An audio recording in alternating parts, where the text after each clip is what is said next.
આ તરફ સુરતની નવી સિવિલ હોસ્પિટલની બેદરકારી સામે આવી। ફરજ પર હાજર તબીબોના વિવાદમાં એક દર્દીનું મોત થઈ ગયું। અકસ્માતમાં ઈજાગ્રસ્ત ટ્રક ચાલકને સારવાર ન મળી। દર્દીને સારવાર માટે એકબીજાને ડોક્ટર્સ જે છે તે ખોવા આપી રહ્યા હતા। દર્દીને દાખલ કરવા માટે બે વિભાગના ડોક્ટર્સ રીતસરના લડ્યા હતા। ઓર્થોપેડિક અને સર્જરી વિભાગના ડોક્ટર વચ્ચે બબાલ થઈ અને વિવાદ 3 કલાક સુધી ચાલ્યો। હવે 3 કલાક સુધી ઈજાગ્રસ્તને સારવાર ન મળી। બીજા દિવસે ઈજાગ્રસ્ત ટ્રક ચાલકનું મોત થઈ ગયું। एक नहीं 4 केसમાં તબીબોના ઝઘડા થયા। ડોક્ટર વચ્ચે મારામારી સુધી પણ વાત પહોંચી હતી તેવી સૂત્રો તરફથી માહિતી પ્રાપ્ત થઈ છે। गिराओ कभी वो एक्सरे गिराओ और दोनों एक दूसरे की रिस्पॉन्डिबिलिटी से ये तेरा है ये मेरा है, अंदर अंदर डॉक्टर लोग झगड़ा कर रहे थे। आज सुबह के अंदर मेरा मामे का लड़का 24 साल का एक्सपर्ट हो गया। कहाँ पे है वो भी? 5 बजे इधर वो लोग आ गए थे एम्बुलेंस में। उसके बाद दोनों डॉक्टर एक दूसरे को दौड़ रहे थे कि भाई ये तेरा पेशेंट ये मेरा पेशेंट, ऐसा करके लोगों ने 3 घंटे निकाल दिए और ट्रीटमेंट नहीं हुई। जब क्या चाहते हो? अभी मैं चाहता हूँ, अभी ये लोग बोल रहे हैं कि धबकारा चालू और पेशेंट हमको अंदर जाने ही नहीं दे रहे। कौन नहीं जाना? डॉक्टर साहब। कौन है डॉक्टर का नाम? डॉक्टर का नाम हमें नहीं पता है सर। उसको कुछ रीजन तो चाहिए, क्या है अंदर। कभी बोलते हैं नहीं अपने बीच में नहीं रहा, कभी बोलते धबकारा चालू है। वो अच्छे से इधर घुमा रहे थे उधर घुमा रहे थे। सीटी स्कैन किया उधर के साइड में नंदुरबार के साइड में, फिर भी इधर सीटी स्कैन किया, एक्सरे किया उन लोगों ने। वही से हो सकता है ना, वो देख कर सकते हैं ना, एडमिट कर सकते हैं ना। कुछ भी नहीं बता रहे मुझको। रात भर अच्छा था, मेरा भाई अच्छे से बात कर रहा था मुझसे। देव के लोग बोले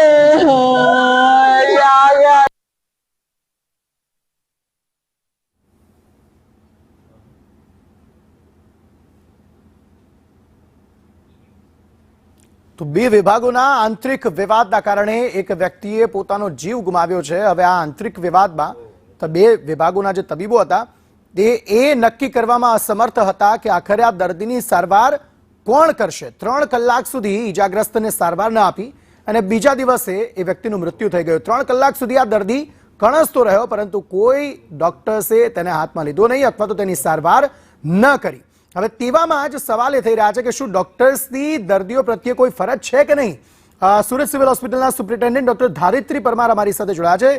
ધારિત્રીબેન, સ્વાગત છે આપનું સંદેશ ન્યૂઝમાં। મેમ, આ મામલો જે સામે આવ્યો છે કે 3 કલાક સુધી દર્દીને સારવાર ન આપવામાં આવી, બીજા દિવસે તેનું મૃત્યુ થઈ ગયું।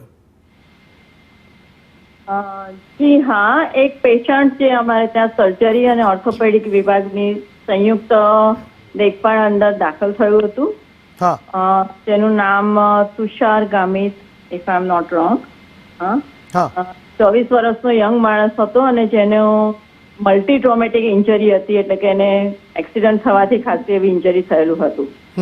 પેશન્ટને દાખલ કર્યું ત્યારે એને હેડ ઇન્જરી માટે ઓબ્ઝર્વેશનમાં અને મલ્ટિપલ ફ્રેક્ચરની ટ્રીટમેન્ટ માટે દાખલ કર્યું હતું।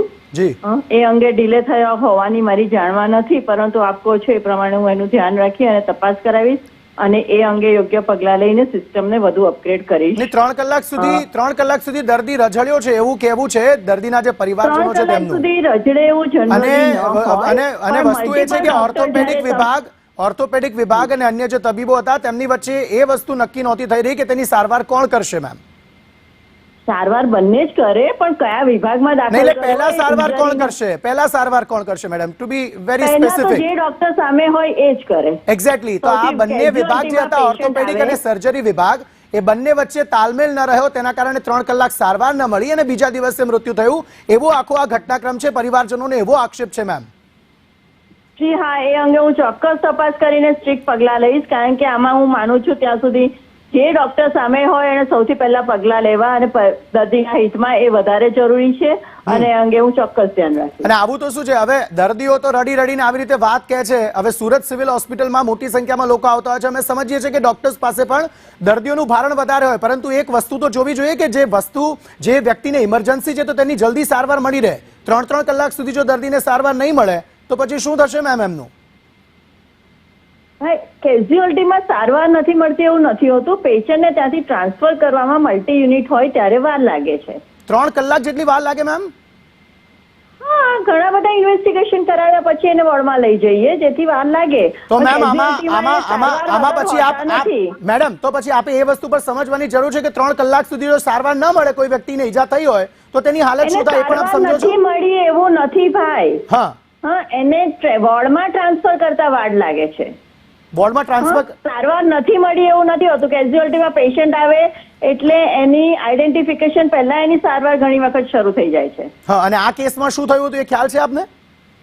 હા, મને ખબર છે. એને સર્જરી અને ઓર્થોપેડિક બંનેની સારવારની જરૂર હતી અને એટલા માટે એના ઇન્વેસ્ટિગેશન કરાયા પછી ઇન્જરીની સિવિયરિટી જોઈને પછી એને જે તે વોર્ડમાં ટ્રાન્સફર કરવાનું એવું હોય, જેથી એમાં પેશન્ટની રિક્વેસ્ટને કારણે જ અમે એને ઓર્થોપેડિકનો પેશન્ટ હોવા છતાં સર્જરીમાં દાખલ કર્યું હતું. ઓકે, એટલે 3 કલાક સુધીનો સમય લાગ્યો તો એવું આપ સ્વીકારો છો કે લાગી શકે છે એવું પણ સ્વીકારો છો? મને નથી ખબર. તમે મને ટાઈમ જ નથી આપ્યો કે હું પ્રાઇમરી ઇન્ફોર્મેશનની કન્ફર્મેશન કરું, પણ હું આ અંગે પગલા લઈશ એ વિશે તમને ખાતરી આપું. નહીં મેમ, એ તો આપે સ્વીકાર્યું ને કે હા એટલો સમય કદાચ લાગી તો શકે. 3 કલાક લાગી શકે. કેઝ્યુઅલ્ટીમાંથી કોઈ પણ વિભાગમાં જો કોઈ દર્દીને લઈ જવાનું હોય તો એટલો સમય તો લાગી શકે એવું આપ સ્વીકારો છો? વિના નથી રહેતું એવું હું આપને કહી રહી છું. 3 કલાક બી લાગે અને જરૂર લાગે કે નથી શિફ્ટ કરવાનું તો અમે ત્યાં ને ત્યાં 8 કલાક પણ સારવાર આપીએ. અચ્છા, 8 કલાક સુધી ત્યાં ને ત્યાં જ રહે? પેશન્ટ સારવાર વિના રહે છે. અમારે ત્યાં કેઝ્યુઅલ્ટીમાં પેશન્ટ સારવાર વિના રહેતું નથી. કેઝ્યુઅલ્ટીમાં મેડમ સારવાર આપો, પરંતુ જ્યારે વિભાગમાં લઈ જવાનું હોય એની જગ્યાએ કેઝ્યુઅલ્ટીમાં જ રાખી દો, એનો શું મતલબ રહે? એ પેશન્ટ કન્ડિશન પ્રમાણે ડોક્ટરે નક્કી કરવાનું હોય. હું ટ્રીટિંગ ડોક્ટર આજની તારીખમાં કેઝ્યુઅલ્ટીમાં નથી. જે તે ડોક્ટરે ત્યાં નક્કી કર્યું એ અંગે મને પૂરો વિશ્વાસ છે કે પેશન્ટના હિતમાં ડિસિઝન લીધું હોય. ઠીક છે, આભાર મેડમ અમારી સાથે જોડાવા બદલ.